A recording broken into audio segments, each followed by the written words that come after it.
What up? Skell DM Cop 37 here on 22nd of April. We missed 420. As if that was a thing. So, what's my topic today? Well, we could talk about the frustrations of everyday life. But other than getting older and having aches and pains, I don't have any. So let's talk about something that's interesting, like Dungeons and Dragons. And I wanted to talk about the time after I started playing, what I would call the first age of the world of Skell. So, we talked about the formation, about how a friend had this cool game and he asked me to play, and I did. I would say probably 90% of all role players were asked by a friend, hey, there's this game, it's pretty cool. Sounds reasonable. So, we moved then to when I decided that being a dungeon master was for me. And that's what I would call the beginning of the first stage of Skell. So, my buddy Terry, I introduced him to the game. And it was one summer. We would play, I'm guessing, my first game was February of '84. We played all that summer then, and he had a picnic bench out in his side yard or backyard or whatever you want to call it, and we'd just go out there and he would DM and I would DM, and this was either right before or right during the explosion of Dragonlance, the books. So there was, they were publishing the modules, the Dragonlance modules, and I really wanted to play in those, but he didn't want to run those for me. He ran them for somebody else, his brother, I think. And I think he felt they were too railroady. Boy, that's a long time ago, so don't quote me on that. But so I got I was like, all right, fine, then I'll run stuff myself. So I started thinking about, and Terry and I collaborated on a map, and that was the beginnings of Skell, where we took kind of our own ideas and just added in kingdoms. So Saskrophonia was my idea, Mancoria was his idea, I think Renalis was his idea as well, and then he liked Greyhawk, but he didn't really like, I don't think he had any of the published Greyhawk stuff. So, but we added that in anyway because it was cool. So I remember kind of taking over the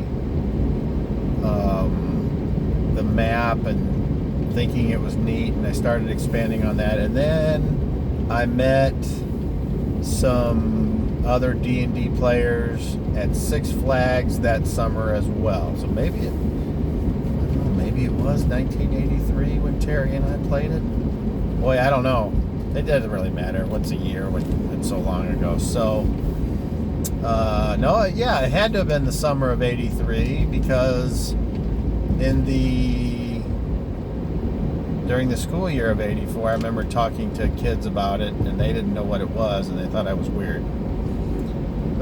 So, okay. Well, anyway, like I said, I guess the timeline really doesn't matter. 83 or 84. But I remember meeting some people at Six Flags, and they were into it.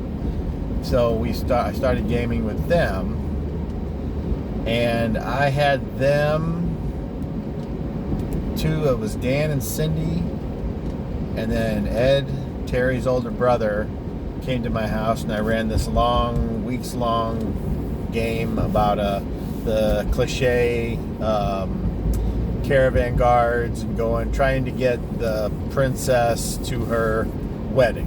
They were the guards for her. And I remember her name was Dacoletta. And I don't know why I remember that name. I'll get back to her in a second. But so I don't remember what adventures happened along the way. I know that, of course, there were some enemies, and there was an assassination attempt on one of the characters that failed. I remember Ed getting sore about that, like one of his characters had a knife stuck in his chest, but he didn't die, and I remember him saying, "You should have just killed him." I always thought that was weird, but when they got to the end and got her, and she was like a real pain in the ass princess type. I remember. So when they got to the end, and it was like, okay, here you go, here's your bride to be, she said that she didn't want to get married. I remember Ed was like, "Oh, that fucking bitch." That was quite fun because how realistic. So that was the first stage. So the first stage was Dan and Cindy and Ed and Terry. And Derek by this time had moved on to other things. And then there was couple other neighborhood kids, because by then Ed had decided that he wanted to be dungeon master, and he really enjoyed creating, and so I didn't really play much with Ed. He kind of went off on his own and had his own game, which is great. The more people you can get involved in the hobby, the better. It's kind of like religion. So and then Terry kind of trailed off and didn't play. So then I played with Brian and Daryl, and then that was kind of it for the age. I had the map, had the basic idea of what was kind of in each kingdom, but they were just like 4 kingdoms on the southern part of the map, and that was it. So then that was the first stage.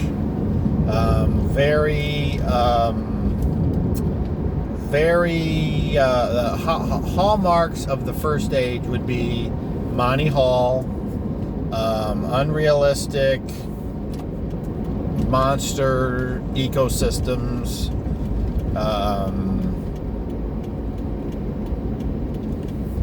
first edition rules, which I don't have a problem with, but that was what we used. And I don't think role-playing was that big of a deal. It was more like go somewhere, kill stuff, get stuff, and return. That was the first stage. And it had its moments. I can remember I had a dwarf with, of course, 1800 strength and a +7 trident. And as far as where that NPC is now, he's still alive as far as I know. But, his name was Delgon. That's right. Okay. I just remember Delgon. And I can't remember his personality. Other than he liked to fight. And he had a dwarf with a trident. So whatever. Okay. And then there was Box Lawling, a monk, and this is a first edition monk. So he worked his way up, and he made it to he won 2 rounds of challenges. So whatever that master in the first edition monks was called. That's what it, like, I'm guessing like Master of the Southern Wind or something like that. And what was neat was that he went to do hand-to-hand combat, and in both of his attempts to go up a level to take a spot, his first attack was an open hand, and he stunned them and beat them. I remember that. It was like, oh, that was cool.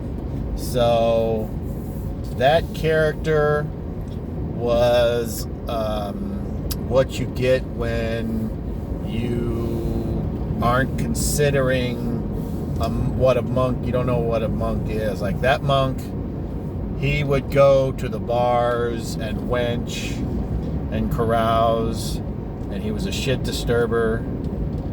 He wasn't like a killer, but he would always like get in fights because he was tough with his hands, and he would beat up people and things.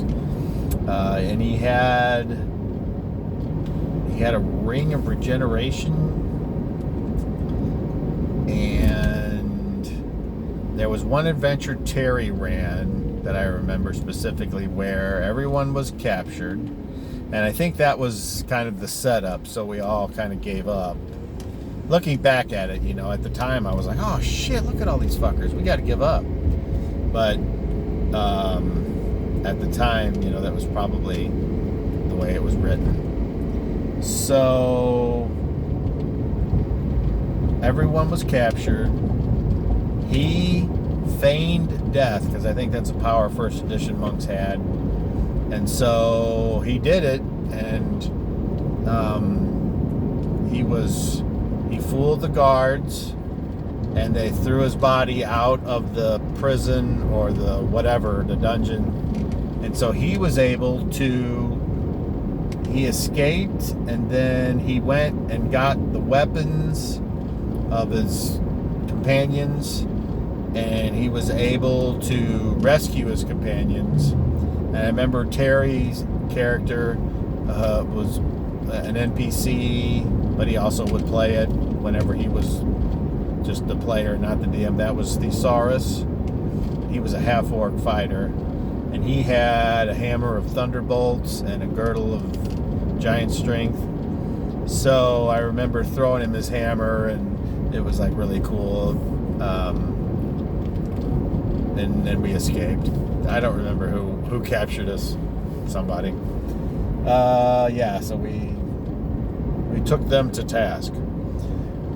And then Oxboggin was running around back then, and he started his own little magic school out in Saskatchewan, and this is before he went crazy. So he was like a misfit, and he knew he was a misfit, and that was when I started kind of giving him the seeds of having low self-esteem, and that was interesting, because when I think back on it, he actually kind of had a character arc. Unwittingly, I guess. I didn't plan on it. But in hindsight, it's like, yeah, he started off good, and then he slowly got depressed, and then he did darker things at a much later time in the Second Age. Okay, Third Age. Okay, but we'll get to that in another video. So, were there any other characters? There was Klimble the Cool. He was a halfling, and he was a character class that I made up, and the character class was called, I think it was just called, his character class was Cobb or something like that. It was very, probably narcissistic, although it was like he multi-classed into everything, and that was just the class. But there was some kind of drawback, which, a young player, the unbalanced classes of my youth, that was the worst. And I remember he went off to serve his god, and in his character class, he had a deck of many things for some reason. Boy, I don't know. I might have those notes somewhere. I'm not planning on looking for them though, but anyway, now he's in posterity on YouTube. So he actually left the world, joined his god. He had a D20 for hit points, I think. Yeah. I don't remember like him ever being the star of like the best fighter or the best whatever, but obviously it was in hindsight a terrible. Was it fun? Kind of. Looking back at it, I'm almost embarrassed. But you know, you're young, you do things. No one ever seemed to give a shit, and we didn't know any better. So there you go. Any other characters? Not for me, anyway. I don't think I had Box, Oxbogan, Klimple. Oh, Cass was rescued. Cass Sunman. He was rescued by Oxbogan and Box and all them, and then he joined them. And I worked him up as a henchman until he became his own full-fledged character. And that was cool because Cass actually, I gave him more thought to his character and his story than any other character at that time. Probably because he was later on, and I matured a little bit as far as thinking about the game. And he ended up making it all the way to the third age. And that is a story for another time as well, because he had a progeny that figured very much even into the fourth age, which we are in now. Okay, so Cass, Box, Oxbogan, Klimple. That's all I can think of. I apologize to any fictional characters that I can't remember, if you're out there. Okay, so anyway, that was the first age. Did any of you out there have any sort of time or chronological delineations in your world to show either the growth or the massive changes in your world? I know a lot of game designers like to have a huge natural disaster or something that separates the ages.